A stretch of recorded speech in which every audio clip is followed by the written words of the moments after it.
Hello, friends. Welcome back to another episode of the ASAP Pathway podcast. I am so happy today to have my partner with me today, Dr. Michelle Weddle.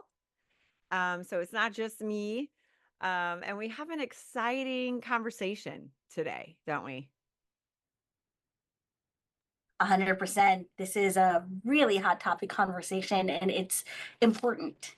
Very important. And we wanted, ASAP wanted to provide a platform to have a conversation on the topic of what is happening in the world of oral facial myofunctional therapy.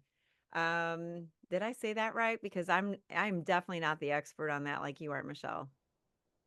Yeah, I Okay. mean, it's known by a bunch of words, but a bunch of different titles. But, I think that's a great place to start is what is myofunctional therapy or myofunctional therapy? What do we call it and what is it exactly? Yes, we have a lot to discuss today, and we have two amazing guests today that we're honored to have. And I would like to do an introduction. We've had Nerissa before. You are amazing. We've done a podcast with just Marissa. If you guys want to go back into the library and listen to, and I always want to say, is it Bogan or Boggan? Bogan. Okay. I try to say Bogan and then my brain goes, wait, maybe it's Boggan, but You did it great. She's my sister Nerissa. That's what I call her. So Narissa Boggan is here today and Dr. Kevin Adair. Did I say that correctly? That was correct. Thank you. Okay. Thank you. Okay, great. So let me do a quick intro and then we're going to dive in. We have a lot to talk about. I really hope people listen.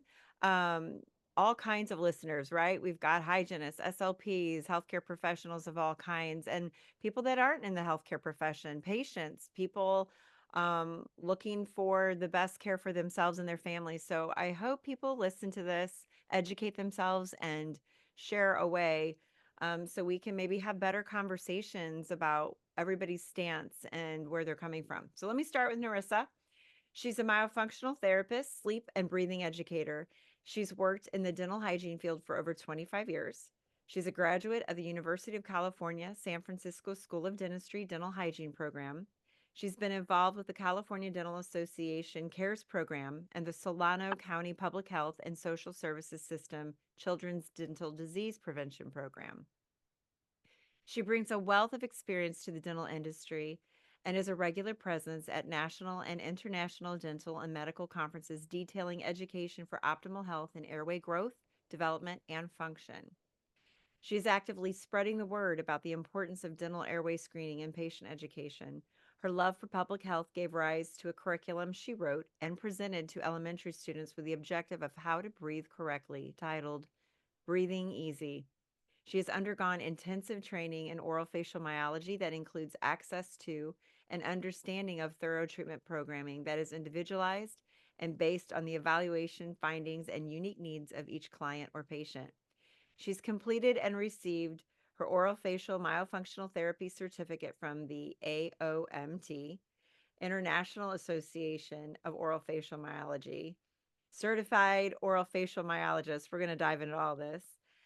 The Breathe Institute's Myo Masterminds program, which is the first of its kind and the most advanced and comprehensive 9-month literature and case-based course available today with 88 hours of instruction and hands-on learning. She serves as in-house expert on sleep, healing, and recovery as a fundamental element of healing and self-care practice at Advanced Peace, a national community violence intervention practitioner. Her work supports improvements in the health and lifespan of emergency first responders, violence interrupters, and community mediators from around the country. You also have a book. Oh, I don't hear you, Nerissa. Yes, recently Okay. published. Yeah. Yes. What's the name of your book? My dog Mayo and my nose. My Dog Mayo and My Nose. Can they get it on Amazon? Yes, and Barnes and Nobles. And Barnes and Noble. Okay, perfect. Love it, Yes. love it. Yes, yes. Wow, you read the whole thing, Stace. I did. I just felt like, where do I stop? So, okay, it's so good. I'll just have to write it down. That was from my website. So, Well, it but was thank so you. good. So Yes, good. thank Thank you. And then here we go, Dr. Adair. He's back. Gonna go over your background a little bit. Again, this is abbreviated. Dr. Adair is an early adopter of airway focused treatment. He started utilizing non-extraction orthodontics in 1999 and a more focused practice involving airway and health in 2002. He started his airway focused orthodontic pathway as a general dentist, and realizing the specialty was a passion of his, he sold his general dental practice to go back to school for a master's in the specialty of orthodontics to be able to provide this benefit to more patients. He's been sharing this unique approach as an educator and international speaker for over 20 years.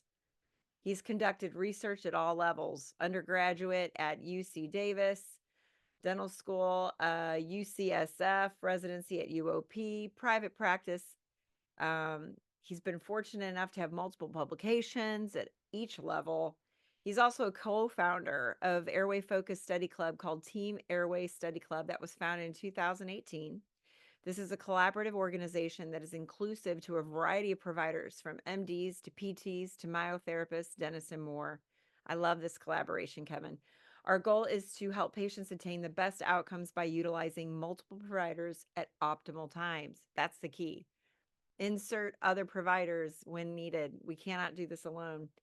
He owns 2 private practices, orthodontic practices, I should say, in Fairfield and Rockland, California, and really enjoys caring for his patients. Welcome, you two.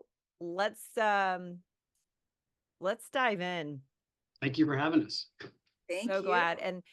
This is rare. And those of you listening, there's 4 of us on, so I'm going to work really hard to not, talk over people and try to like all pace ourselves, because this is exciting stuff.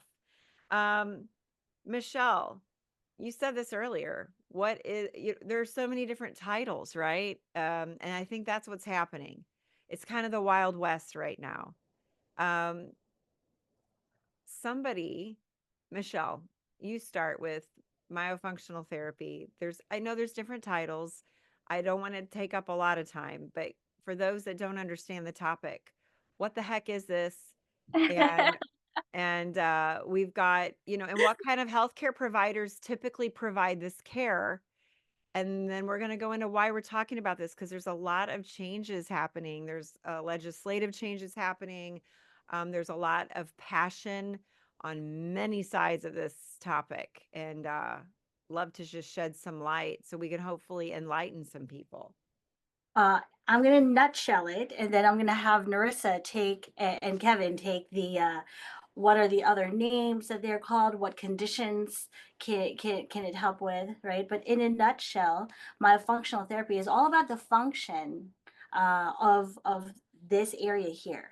It encompasses breathing, swallowing, speaking, rest posture while we're not doing anything, oral rest posture. And so it affects so many things in dentistry, like tongue thrusting, open bite, TMJ. We're talking about the growth of the craniofacial structure. So many things that impact our work. And so that's why it's in dentistry. And I will let Nerissa elaborate. You'll take that, and then Dr. Adair, since you've been doing this much longer than all of us, you can give us some insight as to what you found and why you've been such an early adopter in this field. Well, first of all, I would like to thank Kevin nationally. This is going to go. He's the very reason why I'm in this space of myofunctional science, because we went to school together at UCSF. We were part of the student body at dental school. So we were involved in a lot of activity in dental school. So when he finished ortho and he moved back in my area, I heard from a colleague and friends. So he became my kid's orthodontist. Okay, both of my kids, and my kids are grown now. So, and then he told me to start studying this, and I dove in and I fell in love because I saw the connection. Because in dental school, we did all of the screening, right? The Mallampati score, but we don't know why we're doing that. So in terms of myofunctional therapy, I'm been doing this since 2018, 2019, been studying this since 2015, 2014. unfortunately, because I love dental hygiene. That's where I fell in love first, is the science of dental science. Okay. I'm not doing that anymore, Stacy. I know you're a dental hygienist. I missed it. Okay. I'm doing my functional therapy. It's a different animal, it's a different modality. But that's why I believe, and I had a opportunity to present at World Dental Sleep Society at ASAP. Okay. That our role as dental hygienists in this space, we have this chiral role in systemic disease and oral disease, and also the orofacial health. So, with that in mind, it is a non invasive therapy that we talked about the functions of the face. Here's what my go to, people talk about the tongue all the time, tongue, tongue, tongue. I start with the nose. The nose is so crucial. Mm-hmm. Hence, in this work, I find the kids don't even know about the importance of this. That's why I wrote the book, and it starts from the very young. So that's my segue. And Kevin, thank you. He is my mentor, and he is my thank you. Nerissa gives me too much credit. She's an incredible person with a tremendous amount of passion. And when she sees something that needs to be corrected, she dives in an area that most of us don't even want to approach. She goes at it from the entire spectrum of everybody needs this. And she is amazing at trying to bring it to impoverished families that don't have the same capacity as the rest of us. Some of us are in our private practice. We're in our world with whoever walks through our door. And Nerissa, she breaks the doors open, man. Glass ceiling is fractured. She goes through every pane of glass. So she's awesome. I've been doing it for over 20 years. I was basically introduced to this by Bill Hang. He connected the airway and how the growth was, and it just kind of all made sense to me. So I've been working with myofunctional therapists. That's the wrong word. Sorry. I work with myofunctional. I actually joke that I work for myofunctional therapists because my job is to eliminate one of their problems, which is not having enough tongue space. And that's how I see it. So I think we work collaboratively with a lot of providers. It's important that we recognize their talents, skills, and when our talents and skills end for these patients. I think that's really critical. So I've been doing it for 20 years with them, 22 years with them, and I've just found tremendous results. I've worked with all sorts of different types of myofunctional therapists, but generally, Nerissa is correct. We're trying to get them to breathe better, to live better, and it's really about health.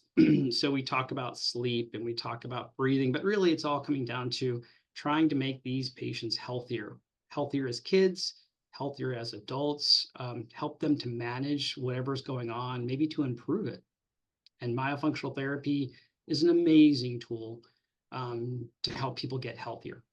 On that topic, so now we understand what myofunctional therapy is and how it's collaborative and very synergistic with dentistry. I mean, the oral cavity, nasal breathing, we see craniofacial structures. We have a unique position. I used to be a hygienist. Now I'm a dentist, and man, I love the hygiene world. I have so much respect for that. It taught me things that dental school never did, and I'm so grateful for that. But your hygiene department is the gatekeeper for many things, right? So then let's just jump in. Why the heck are we talking about this? We've got a topic on myofunctional therapy. We've got Nerissa, we had Nicole Goldfarb talk. So that goes into the why and the science of it. What we're going to talk about today is who provides this service currently.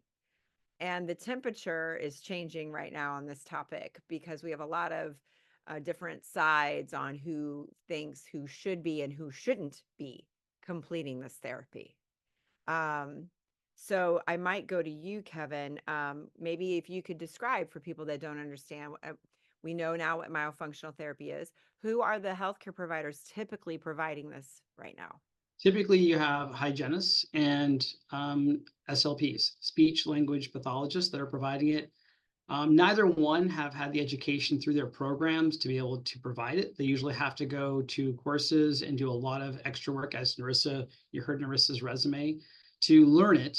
And then actually gets to be a very challenging thing for people to understand, for providers, for patients. Once you have the knowledge, that's just the knowledge. You don't have the experience to provide it. So I've been educating people about airway orthodontics for years, and the volume has gone up with all of these aspects: myofunctional therapy, airway focused or airway centric.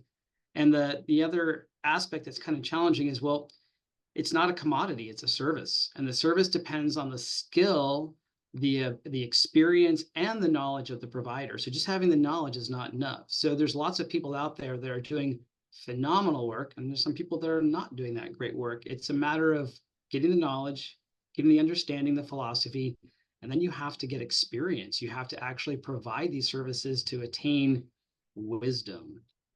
So we That have goes for all of us, Kevin, right? In dental school, I mean, holy cow.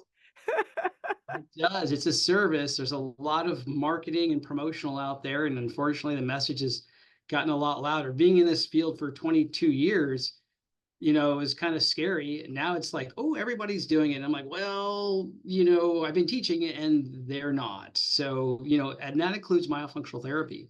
Just, going through a couple of courses doesn't really make you a myofunctional therapist. I think that's where some of the challenges are, because it is quite a gray area without a lot of supervision. But primarily the providers that are doing it right now, for the most part, are going to be speech language pathologists, and the majority is actually usually hygienists.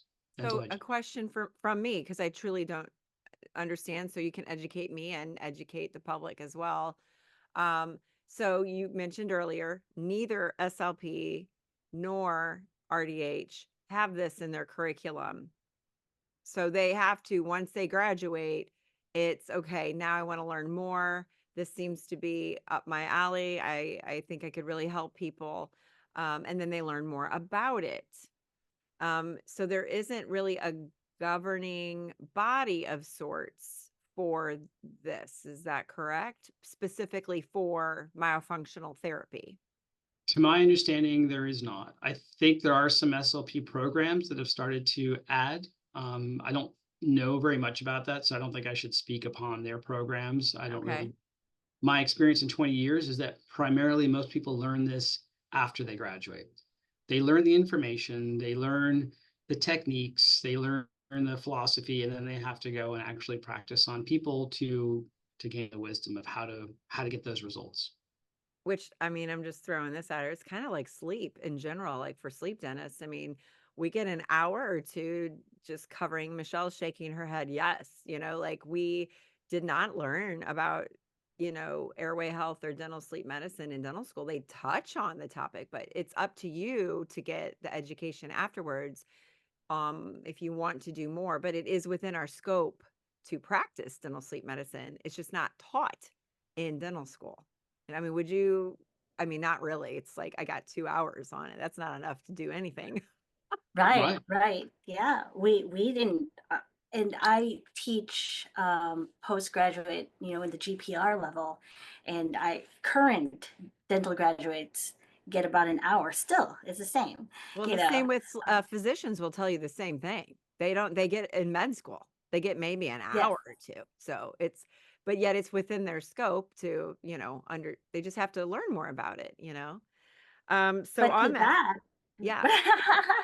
now on that scope, right? So we're talking about that in dental sleep medicine. There are some states that allow dentists to do the sleep study, dispense a home sleep study kit, and things like that. And then there are some states like New Jersey, which does not allow us to even own a home sleep study machine for the purposes of diagnostics. So therein lies the gray area, right? But it's a little easier with dental sleep medicine because there is definitely dentistry. It's an appliance, it falls under dentistry.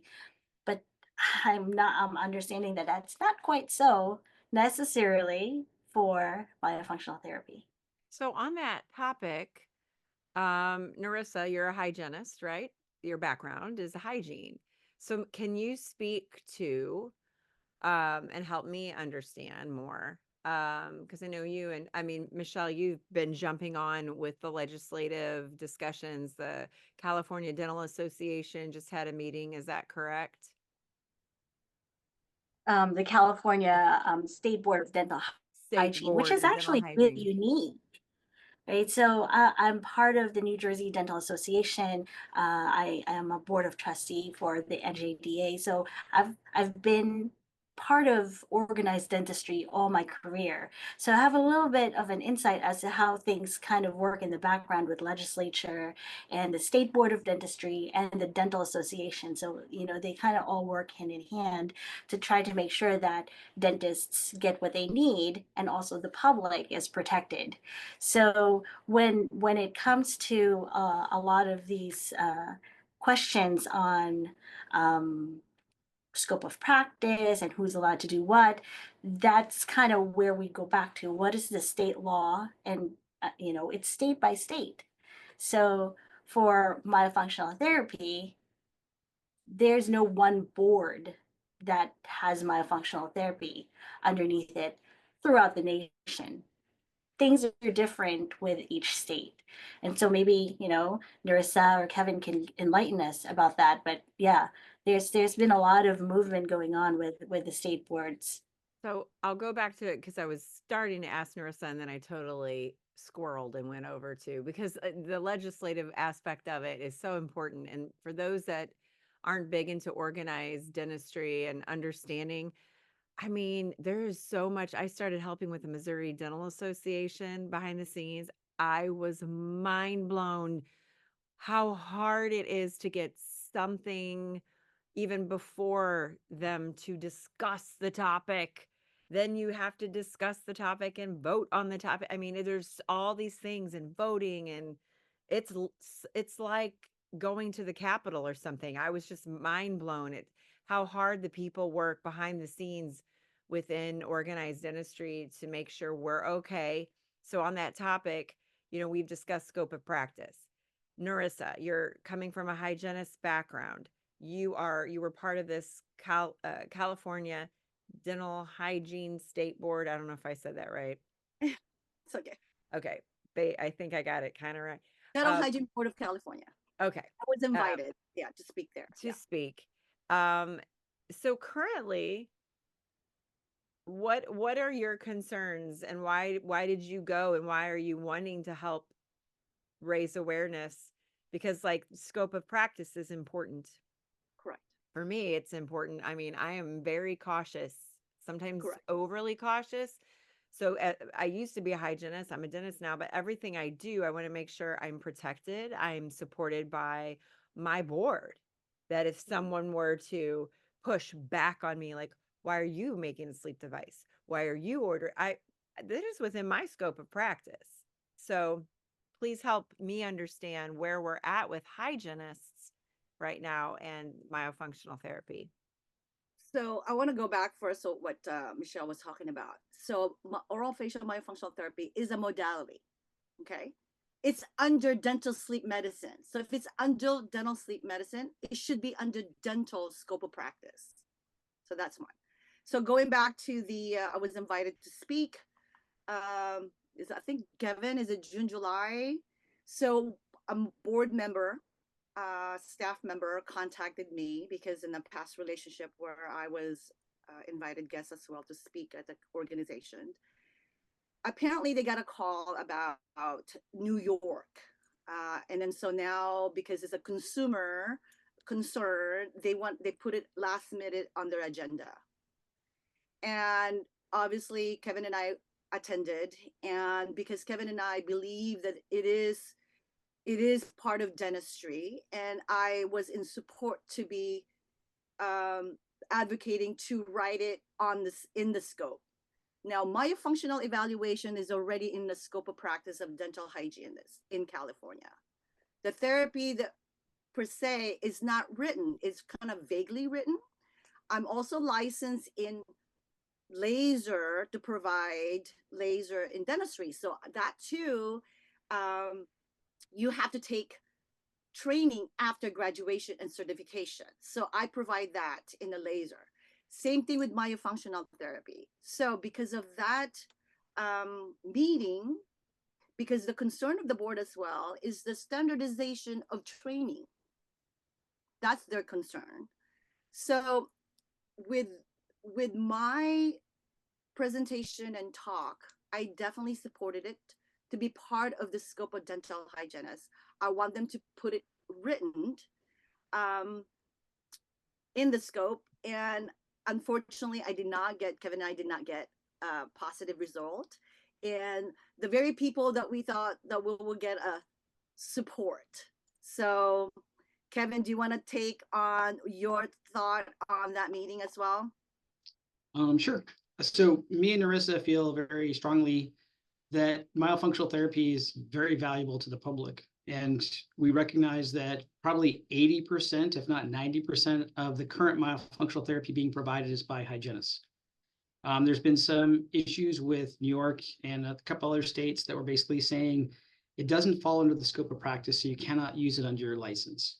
And there's been some contention between some speech language pathologists that they're saying that hygienists can't use their license, which technically is probably true. It's hard to say because it's not specified, as you were talking about, Stacy. There's not a lot of specificity as to who does it fall under. So there is a little bit of a challenge about licensure. It now is under the scope of practice under SLPs recently. I don't know if that's 4 or 5 years ago that they started writing it in to their scope, but it hasn't been written in. So we wanted to go in primarily to try to provide protection for the hygienist, seeing a potential future where there will be some kind of organizing board that will be having oversight. We thought it was extremely important to start getting that conversation started and hopefully getting some type of buy-in by the hygiene board that this is under scope of practice to start to, then have the conversation about how do we have oversight? How do we have training? How do we have credentialing?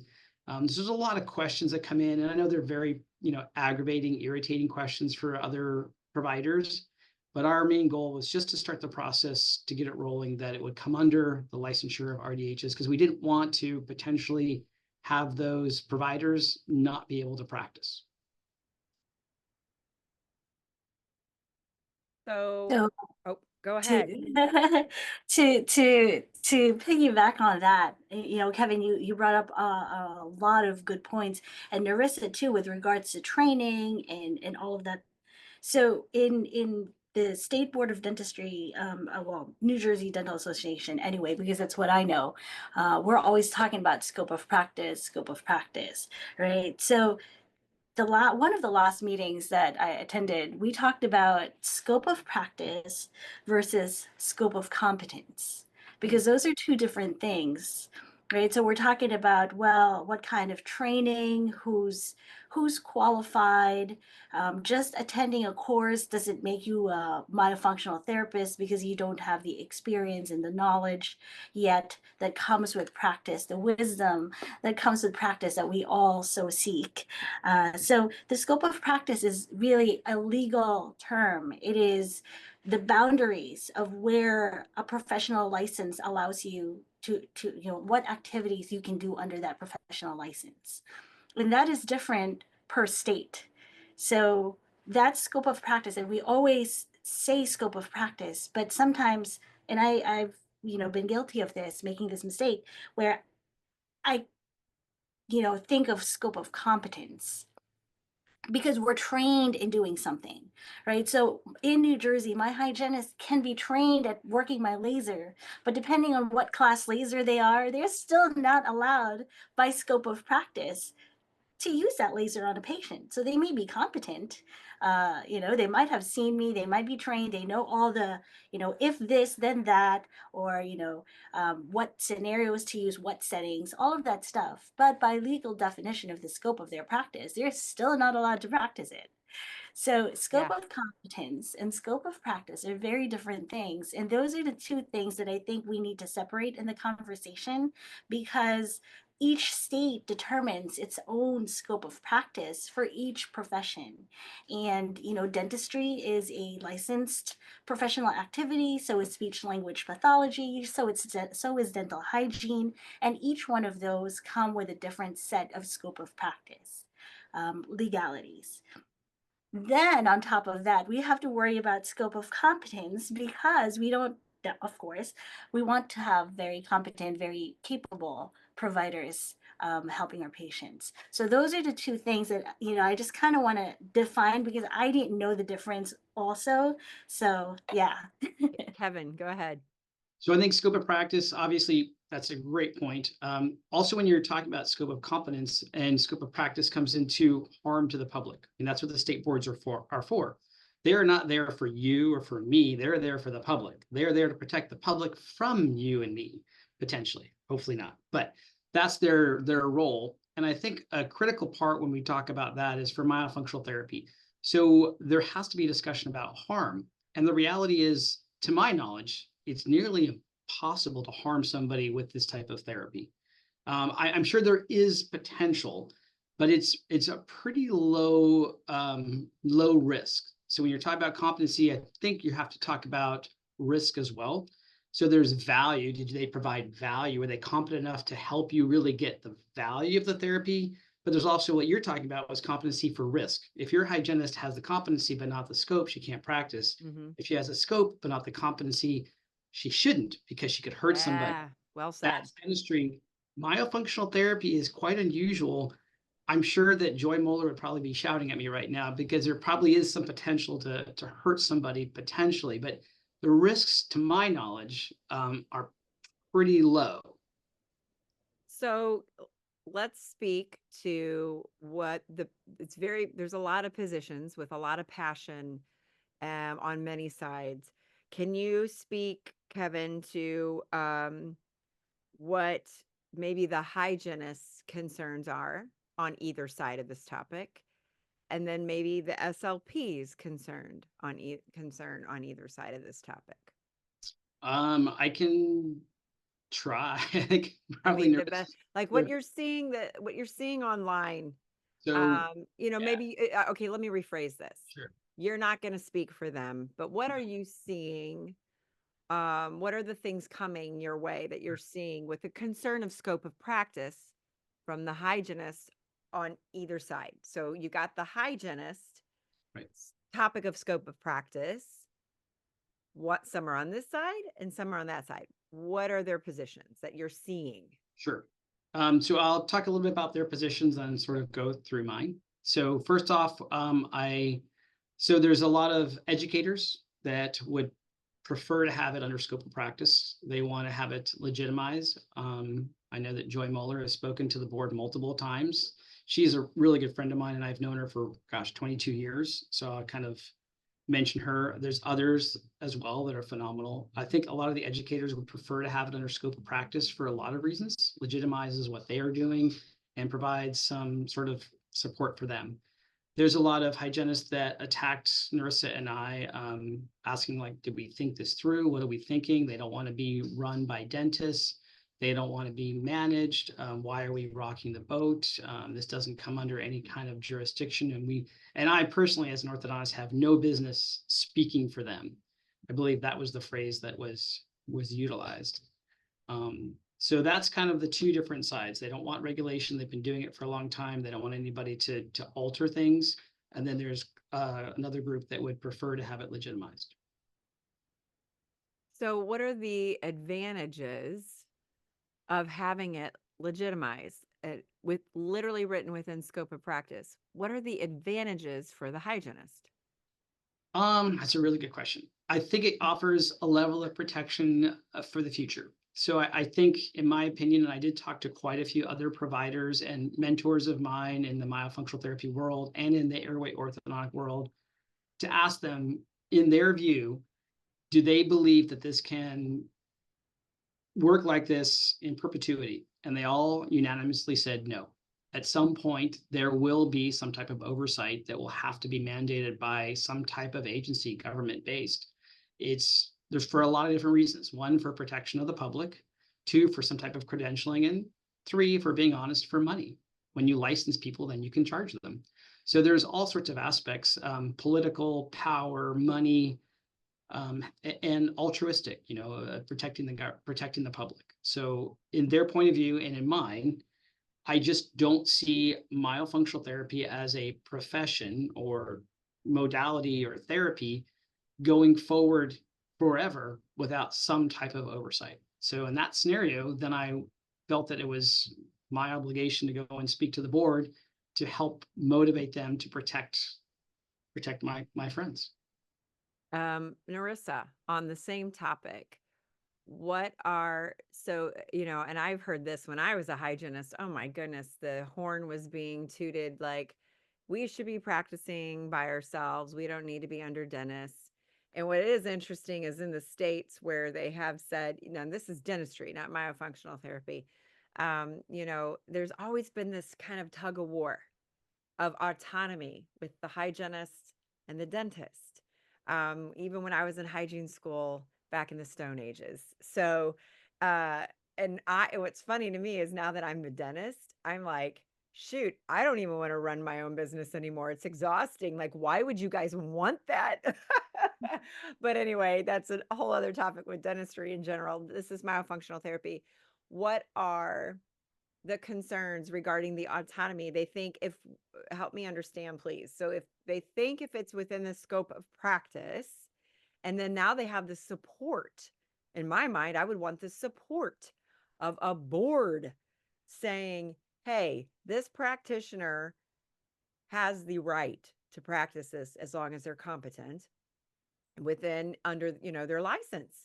They've gone to school to become an RDH, and under that license, they have the right to be further educated and become competent and practice this. But it seems like they think that they would be practicing under. I'll just tell you right now, most dentists I know do not want to manage this. I would never want to manage. I've got enough crap on my plate. I do not want to manage this.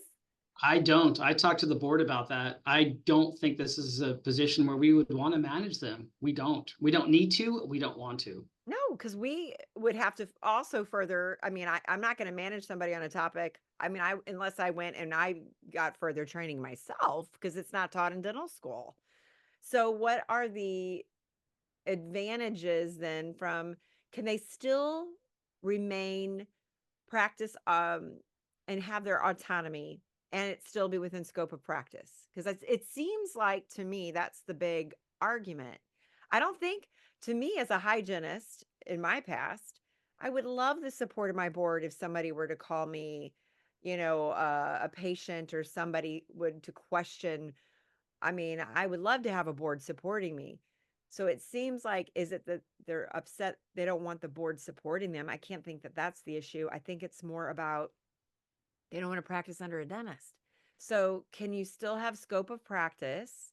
Your board is supporting you and you can still have your autonomy. So in the current situation, so dental hygienists in the United States, their licenses are under dental, right? California is very unique. We have our own regulatory board, the Dental Hygiene Board of California. So we have autonomy. So we have alternative practice in California where hygienists could actually have their own practice and see children, family in underserved communities. So we're very progressive in terms of access to care. Right now, the Board of California knows that we exist. However, we cannot claim it's under our license, which is unfortunate, right? But is that what's happening in what happened in New York and yes. New Jersey? Same thing. So they met recently and they won. The entire board and the entire staff believe that myofunctional therapy is rooted in dentistry. They believe that. But now what they've encouraging is for us people in California to go through the legislation. So my urge for you guys, we need dentists to move this forward. Okay? Because I believe this is under dental sleep medicine. This is a modality to treat. I have yet to met a patient. There are actually have OMDs and there are optimal in breathing and sleeping. Right. So basically you're saying you have yet to meet a patient who has issues and they have dysfunctions with, orofacial muscles and they sleep like rock stars and breathe like rock stars. Yeah. Yes. Not happening. Right? Not happening. Not happening. Yeah. So in California, so the board obviously know that I practice autonomous. I have my own practice. I have an office in Lafayette and also in Walnut Creek that I'm practicing as myofunctional therapist, not a dental hygienist. Like I said, these are the kind of role that we play, but what we're trying to do is to be in the scope. Kevin and I, right, Kevin? Yeah, and I think but I think what Nerissa is trying to say is that there's a pathway through for that. Absolutely, Stacy. We want them to have autonomy. I think most dentists would prefer that. There are some challenges and you have to write it up. And of course, then you have to, when I was there with the board, there was a lot of discussion about whether or not this was in their power to grant. I think that's where the executive officer was sort of contesting, is that really they don't have that kind of power. That's not their oversight, and it has to go through legislature to determine some of these aspects you're talking about. So the credentialing, the competency that was discussed, and then also how do you provide it? So does it need direct supervision, or can it be indirect or unsupervised? So I think there is a tremendous potential for that pathway to exist that you're talking about. We just have to sort of, work forward one step at a time. That's the goal. And you have to kind of go through one step at a time to attain that. So we would like that, but it's going to have to go through legislature to get that. And I think the most important aspect, in my opinion, is to talk about the service to the public. So if you cut out 80% of the providers, you will really be primarily hurting the public. Mm. Something that Michelle said earlier before we started recording, Yeah. like, there's been some, there's people just status quo, like, don't just leave it alone. Why are we talking about this? And Michelle, you discussed why it was important to, have this message need to be brought to the table. And then what Yeah, did you yeah. say? It's like don't rock the boat, just kind of stay status quo, stay in the gray area. Don't even, we're practicing fine, leave us alone kind of thing, right? Which is great. If we could see a pathway that this could last into the future. But as Kevin said, having state board have myofunctional therapy fall under the scope of dentistry protects our colleagues. It really is a protection. And I've spoken to a few hygienists who are practicing as myofunctional therapists. And, it's not a great way to have a practice built on something where you know that you need a lawyer on retainer, because you know that at some point you might have something that your whole ability to practice is going to be questioned, and that's your livelihood. That's where you've put your time and effort, and you've invested your own money to get the training. And so, it's almost like building a castle on sand, because that foundation is a little bit shifty, right? You're not quite sure you're on solid ground. You need a lawyer, kind of, like, I'm going to get in trouble at some point. So in the State Board of Dentistry, well, not the State Board, in NJDA, in the dental association level, we always have a saying: if you don't have a seat at the table, you're going to be served as the meal. Mm. So this is one of those things. Yeah. And it's always, it always reminds me that we want to be proactive. We want to be able to present our view. We want to know that people, especially legislature, because they're really not understanding healthcare so much, and when there's infighting among professionals, they just don't want to hear it necessarily. A lot of times they don't have the expertise to really make a decision on who's supposed to do what. And, all, like, for example, myofunctional therapy, all of that entails, right? So with myofunctional therapy, there's a little bit of a kind of weird thing where you need a dental hygienist's license to be able to take the courses. But once you're going to go practice, you're not practicing under hygiene. You can't even say you're a hygienist. So that's kind of weird, right? You Oh, need the that would knowledge, be very, education, yeah. yeah, and the background of a dental hygienist. A hygienist is they're very, very well educated. They're educated in anatomy, they're educated in function, they're educated in how to speak to patients, how to educate patients, how to motivate patients. I don't want anything to do with that as a dentist. Like, we're not the experts in that. My hygiene department is the education arm. They're the ones that face my patients, and really they know the patients, they know how to motivate them. And it just makes so much sense that all that training is now going to get built upon with myofunctional therapy on top, and they're going to be the best people, because we know that myofunctional therapy, all of these things, they have speech. Yes, the speech language pathologists are the best people equipped if they have speech issues. But like, we're talking tongue thrust, we're talking open bites, we're talking TMJ, we're talking sleep apnea, and all of that stuff, breathing, mouth breathing. This is all oral stuff. This is all oral function, oral anatomy driven, craniofacial structure driven. And the best people to educate in that realm, I think, would be the hygienist. And it's just weird to say you need a hygiene license to take this course, but you cannot practice it and say you're a That hygienist. is exactly, oh my gosh, that's where I was going. Like, to say, like, we have a foundation, you are a hygienist first, you get this very, and I mean, having been a hygienist, it's not an easy curriculum, okay? I was proud to be a hygienist. That was my foundation. And then this is additive, modality on top of that. But now you're going to tell me, okay, you have to be some kind of healthcare professional to take the course, or any Joe Blow can become a myofunctional therapist, right? So that doesn't make sense. You're telling me I have to do this, but then you say I cannot practice it under that license. It makes Fully absolutely no sense. correct. So also, Michelle, thank you for that. One thing too is we know if it's under the scope legitimized, we can bill. So access to care, terms of health equity here, right? Yeah, because we know how much this costs, right? I don't bill insurance at all, none of that. My patient pays out of pocket. And so having this be able to, patient could actually use their insurance. And also on that meeting, Kevin, I think that the meeting is when the board told me, because I propose another segment, again, California Dental Hygiene Board, very progressive. I propose RDHOM, Registered Dental Hygienist in Oral Myology, right?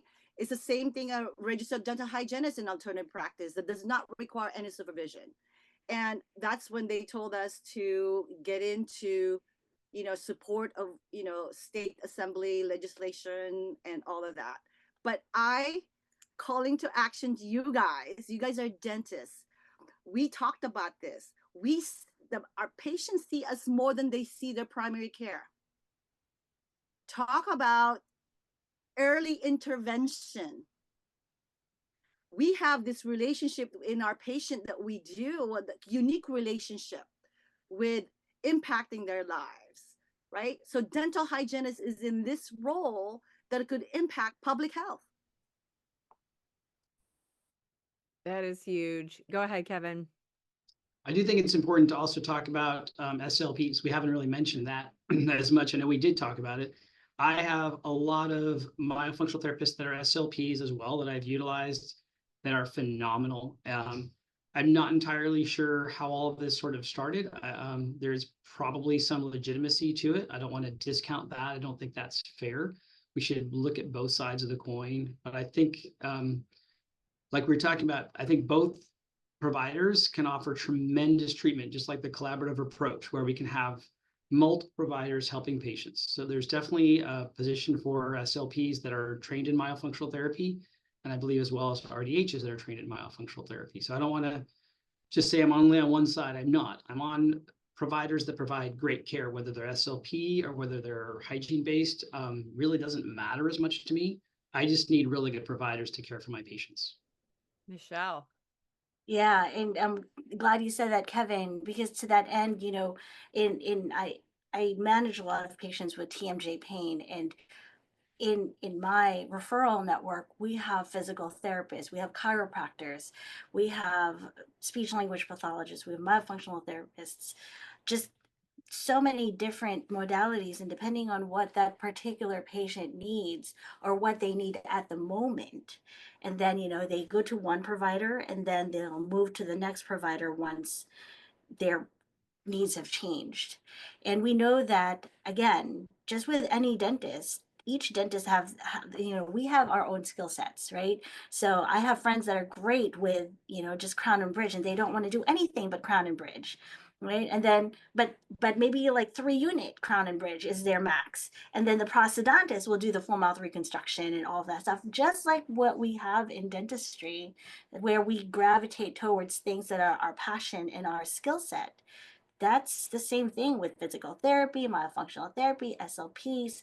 They have passion in certain parts of their profession and they shine at it. And we know those people, and we know that they like to help patients that fall within those areas that they shine in. And so to take it away from one profession and say, you're not at all able to do this, even though you have the background, but they can bring so much to the table. I think that, there's room for everyone to benefit Agreed. the public. Agreed. And Totally, this, totally oh, agree. Kevin, go ahead. No, I just totally agree. I think that's the best way to look at it. And I think when you have more specificity about what each person can provide, or there's more clarity, that allows more collaborative care.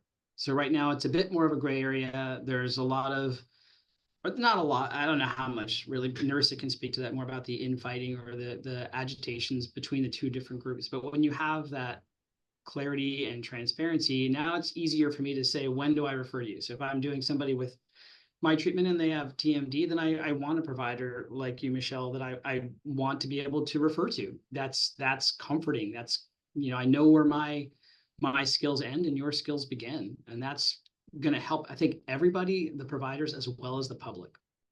Agreed. And this, like we all said beforehand, this is such a ongoing topic. It's ongoing. Things are still happening, still changing. But please, get involved and really educate yourself. Like Michelle said, if you don't have a seat at the table, then you become served as the meal. So I would rather us have seats at the table and not be on the table. And we'll have another, because I'd really like to discuss the SLP side, and I'd love to hear what they have to say. So we'll have another episode and maybe see this from someone with an SLP background and see the different positions. We just want to have a safe, respectful platform to have a much needed discussion to help as many people as possible get the care they deserve. Our patients deserve that. And it's the holidays coming up, and I have some quirky questions, and because I know we all have to go, and I really appreciate you guys being here. And for people listening, if you want to learn more about ASAP, we have a What's Up in ASAP newsletter. I'll have that link. I'll also put links on how you can reach out to Dr. Adair and Nerissa, and more about their practices in the podcast as well. But with that being said, I'm going to do rapid fire.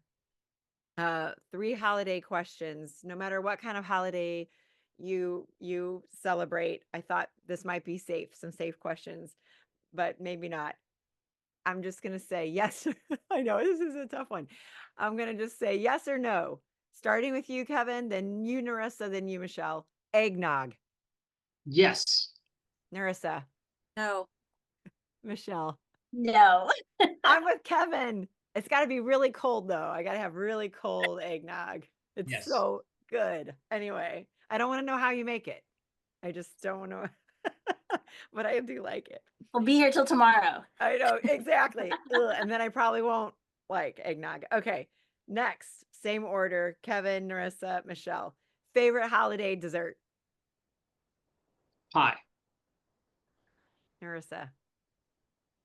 Oh my God. Uh, literally everything. I eat everything. I love it. I love And right it. now is my diet is always been feast or famine. So I'm feasting all this time. Yeah, me too, man, for sure. Right, where are you, Michelle? Favorite holiday I think dessert? I think you know this already. Take the holiday out. Just put ice cream in Yeah, there. anything with ice cream for Michelle. Banana, what do you call it? Banana barge? Banana barge, Or banana split, banana whatever. barge. Yeah. I'm like, I've Ice never heard of cream that. with cake, ice cream with pie, ice cream with brownies. It's ice cream. It's ice cream year round. She What loves it. flavor though, Michelle? My favorite is Rocky Road, actually. Ooh, The yeah. Haagen-Dazs one with the big Haagen-Dazs. chunks of marshmallows. Yeah. Now I'm hungry for that. And it's only like 11 in the morning. It sounds good to me. Okay. And this might be a little, this is not very abbreviated. I didn't do a good job with this third question, but if you can try to make it as short as possible, your favorite holiday tradition. Like, what do you look forward to?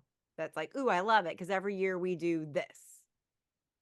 I think my favorite holiday tradition is just the breakfast, the family breakfast. We do pancakes, bacon, and then we unwrap the gifts. So it's like a whole family gets together at our house, the grandparents, and it's just this very prolonged unwrapping, feasting event. Love it. Love that. All right, Nerissa, what's your Oh, you're favorite? gonna make me cry now because with my kids, we had this tradition when they were young. Good, they're old now, so I have to create new tradition now, just myself and my husband. So my favorite one was we would spend a weekend in San Francisco. So we stay there. We would do ice skating there. We would do shopping there. We'd see the Nutcracker. We would see the Christmas Carol. And then, so obviously change. So now we're still trying to figure out a new tradition. We still do the dinner, but now it's still my daughter wants to see the Nutcracker with me, but not all of the other stuff. I hear you loud and clear on the whole empty nesting and new traditions. So, ooh, that's a tough one, but it's awesome. You're going to create new, beautiful traditions too. Yeah. Yeah. Michelle, what's your And favorite? mine is going to be a twist of Kevin's and Nerissa because my kids are, just like Nerissa, they're straddling that line of being almost an empty nester. They're coming home. My son's coming home for college. My daughter is still staying in our house. She's commuting for college, but that's going to be another year while she finishes her MBA. But we have a big family, so we have the Christmas, what is that, the Christmas Eve celebration with everybody, kind of like Kevin. But then Christmas morning, it's just my family and the kids. The biggest tradition that I love and I would miss is when the kids come down in their pajamas and we have this prolonged, just like Kevin, prolonged gift opening session. But it's just our intimate family, just me and my kids and my husband in their pajamas with sleepy eyes and just their most content and most just peaceful self. So That is that's what I would so. miss. That's what I wanted. This is probably the last year I'm going to be able to do that. Oh, okay. Now I I turned know, this into a I sob fest because mine are all two are in college, one's at home, and it's the breakfast, it's the morning. So they prefer, we go to my mom's the night before Christmas Eve. We've always done that, watched Polar Express and movies and stuff, and know. just eat. And then it's the breakfast. So I was even just deciding before the podcast what I was going to make. Do I do something new? And they're wanting the ham and cheese croissants this year instead of a casserole. So I got to get on ordering some groceries for the next couple weeks. But thank you guys. And thanks for sharing. I'm so grateful that we could have a space to just have a respectful conversation about things, and we'll do a follow-up part 2 and have the SLP perspective. So happy holidays, everybody. Thank you for listening, and Happy holidays. we'll see you next time.